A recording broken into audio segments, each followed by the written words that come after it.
مسئله قربانی ده که نمی بعضی گپ‌های میشود که با در آمدن ماه ذوالحجه شخصایی که قصد قربانی دارن ناخن نگیرن، موی سر نتراشن، همین چقدر اصل دارن، حقیقت دارن ندارن. حقیقتا سوال بسیار با مورد و بجو، خاصتا که این الحمدلله قربانی را اومده است.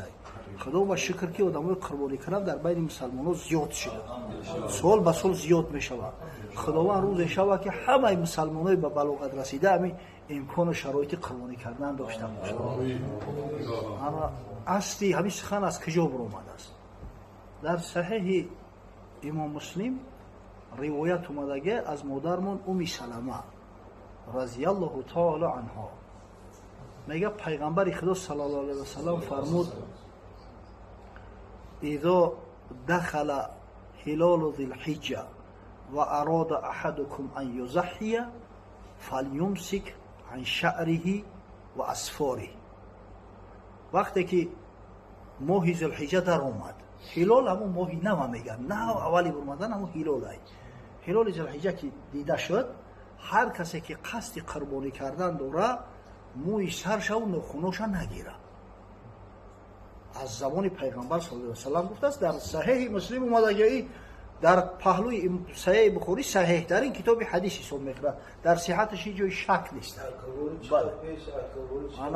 یعنی که از روز یکم ذوالحجه کسایی که قربانی دهم ذوالحجه ده میشود، کسایی که قصد قربانی دارن همین مدت 10 روز ده ناخن و موی سرشون نگیرن.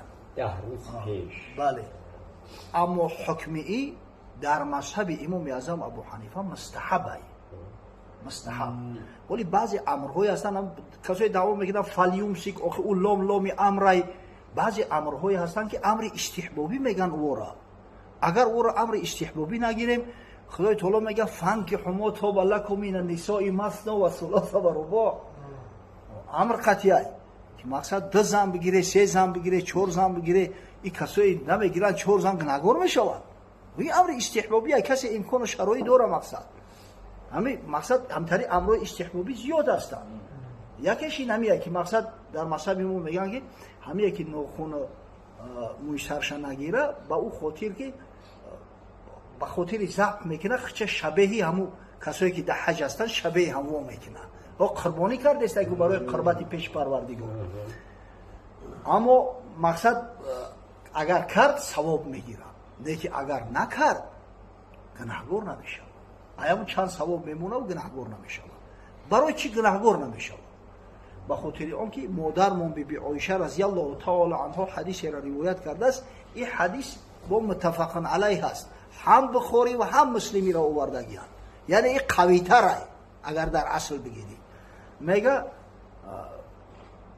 پیغمبر خدا صلی الله علیه و سلم از مدینه منوره میگه همون شترای قربانی را میفرستاد، هدیه میفرستاد. انا من میگم قلاده شترو را من خودم میبافتم. از هیچ کاری که حاجی نفسش باز میدوره حضرت باز نمیدوشه. چه همین محرم از چی خچه باز میدوره؟ محرم خوشبویی نمیکنه، محرم ناخن نمیگیره، محرم مو را نمیتراشه، محرم مثلا جماع نمیکنه. این همین چیزا مقصد پیغمبر از یگان کارش نفسش باز نمیدوشه، همین کارو را میکرد. مقصد از جمله همین گرفتن ناخن و موی سرم مقصد همینجا اومدگی ایده. یعنی که اینجا رخصتی مطلق اومده است که پیغمبر معنا نمیکرد. همین خاطر میگن که اون جایی که پیغمبر گفته است که موی سر نگیره و ناخن نگیره، این امر استحبابیه. یعنی کسی امکانیت داره و شرایط داره و همین کارا بکنه، ثواب بیشتر میگیره. اما اگر کسی امکانیت نداشت، یگان کاری در بام بود، همه ای کارا کرده نمیتونه کو. اینا مثلا شخصایی که در آبشپیت کار میکنن، پاورن، یا کسایی که در بالشته کار میکنن، دخترن، امکان داره که خود مثلا مدتی 10 روز ناخنش نگیره، ناخنو کلون میشوند. این نظر همین سانیتاری را اگر بگیری او را من میکنه. یا اینا کسایی که در خدمت حربی هستن نمیتونن کو. همین خاطر هر کسی از شما اگر امکانیت داشته باشه، اختیارش در دست خودش باشه، بهتر اون است که مقصد همین نگیره.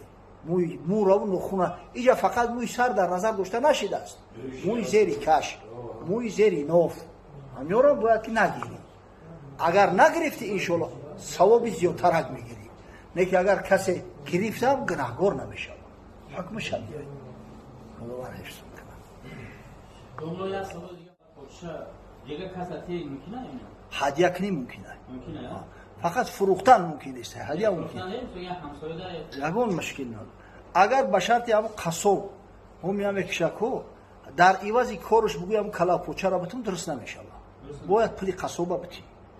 نه که اگر به شرطی که پولی قصابه دادی و با اضافه مقصد که انا با بخاطر دیرش گرم شدن دیگر کلاپوچه را بتی ای پیشی خود. یگون مشکل نداره. بعد همین حقیقت قصابه گوشت قطعی سون قطعی نگاه کنن بهترش هم انا اصلا از گوشت قربانی حق قصابه را شد کردن ممکن نیست. هیچ ممکن نیست. سومتی محصولاتش میتی، اردش میتی، روغنش میتی، یعنی ایش اجازت هست. نه که همون گوشت قربانی خودت یکون چیش حق و این علاقه پول در عوض کار میشه. یعنی که گویا تو فروخته است همون گوشت. درست نیست، حرام است. بله. هم سو شبتی هم کم پر گوشتش بوتی میشه. هدیه بوتی میشه. باید خیلی میکنه برای میشه. بعد حضرت یک سوال دیگه همون قربانی را مثلا 3 تقسیم تقسیمش و اگر یک تقسیمش خریده و سوم تقسیمش میشه. انا شخصایی که امکان و شرایط خوب دارن مستحب است که همون مال کشتگی را مال قربانی را به 3 حصه تقسیم کنند. یک حصه حقی فرزندای خودشون در خونه‌شون، یک حصه را باید در کمبغلا تقسیم کنند، صدقه میگن اینا مثلا حق همسایه کمبغل، خویش تبار کمبغل. یک حصه که دیگه هم میگیره طعام دوزه، یگون رفیقش میآید، یک خویشش میآید و پیشش میکشه. نه که کسایی که امکانیت ندارن مثلا اهل بیت چون زیادتر که خونه شده و بهتر است که همش در خچون صرف کنن. صورت از گذشته حدیث است در این مسئله. حضرت رسول الله صلی الله علیه و سلم میگه عظیم الضحایاکم فانه علی صراط مطایاکم. همون قربانیاتون کلان کنه که در بالای پل صراط مقصد سواری تو هم میشه، چرپای سواری تو هم میشه. حدیث اومده در این مسئله. همه در بیشتری همون خطبه‌هایی که در روز عید قربان میخوندن بهش همه حدیث هم بود. همه عظیم الضحایاکم. جو کشتنش کار ندارم. نه مسافه هیچ فرق نداره. نه شرط در خونه بریم. نه شرط نیست. در کجای گو هفت مسئله گو در گو اگر به شرط عید ساله خورد نباشه میشه 7 کس میتونن شریک شوند. مسئله شریکی ده. شتر هم همین هایی. یا جو دین شتر دیم یک شیر مرد به دست خدا برکت شده یا حاجی. من میگه که حج میرم 5 مرتبه حاجی شدم دست. انا شتر میکشم همین یا برش که شتر کشتن نتونستم 2 بقه گرفتم کشتم. یعنی ترین نرو را ماستن و خدا برکت شد. اگر چنده برای او حج هم یک گوسپنده یا بزن کافی بد نه که ثوابی شتر بیشتره. اگه از بس که شتر رای افته میگه ثوابی شتر دایرو کنم گفتم میگه ده گاو کشتم. گاو و شتر در قربانی حصه برابر مثلا 7 نفر میتونه که شریک شوند. سری کسی انا هر کسی که شریک میشوه حصهش باید نه کمتر از 7 باشه. ای 7 اگه با کیلو تقسیمش میکنن یا با نرخ اگه با کیلو میکنن اصول ترک قیمتش قطعی.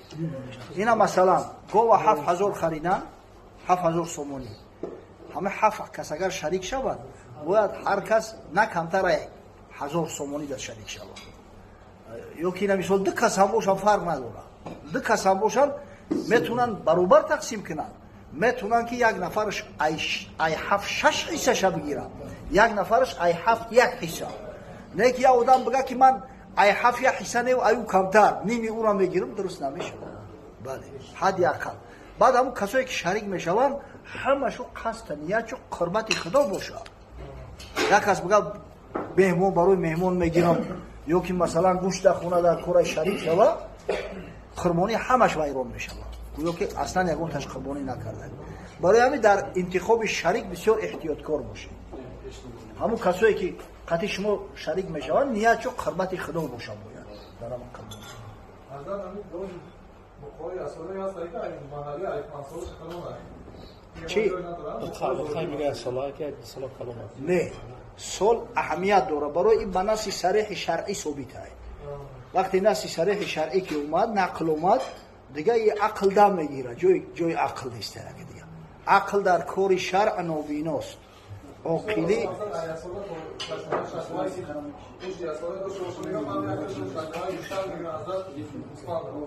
масъалаи фақат ҳамин масъалаи гӯспанда ҳамирам ба ҳадиси пайғамбар саллаллоҳу алайҳи васалам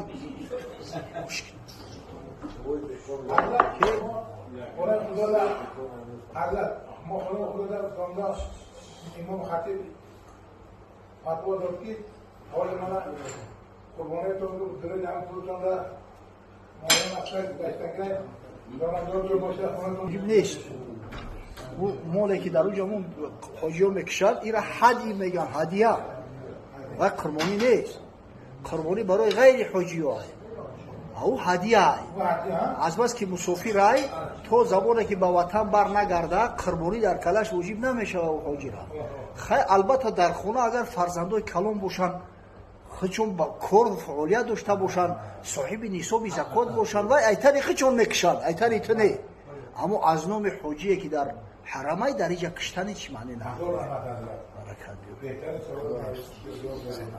شما سوال شما جواب شده نه که سوال کوریمان دو خیغاو جده پارت افته میشه خدای استاد برکت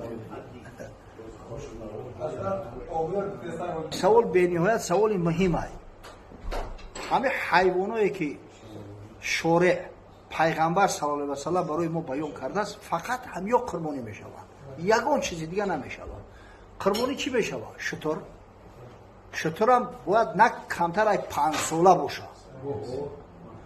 در شتر 7 کس شریک شده میتونن دویم گو خوب نر باشه و خوب ماده نه کمتر از 2 ساله باشه همیدم 7 کس شریک شده میتونن سیم گوسپند خیلی گوسپند چهارمش بزای اینو برای یک کسای هر قدر کلان باشن اگر هم بزای پاکستانی ای 2 ساله را کلان اگر هم تریدم که باشه ای تنی یک کس میشه دیگه یگان نمود حیوان قربانی کرده نمیشه این اسب کلان ببینه اسب اصلا بگیریم حلال کو نزد جمهور نگه همه اسب قربانی کردن درست نیست یا گینم یگان کس او را شکار کرد زنده و حیوان وحشی ای در قربانی فقط حیوان خونگی اونم نامبرشیدگی درست است یا آدم گفت که ای بز در شترمرغ گوشت زیاد داره یا ایندوک گوشت زیاد داره ایندوک میکشم نمیشه و قربانی درست نمیشه همه خیلی احسان میشه و که با او ایندوک با همین چیزا قربانی نمیشه برای قربانی همین مولایی که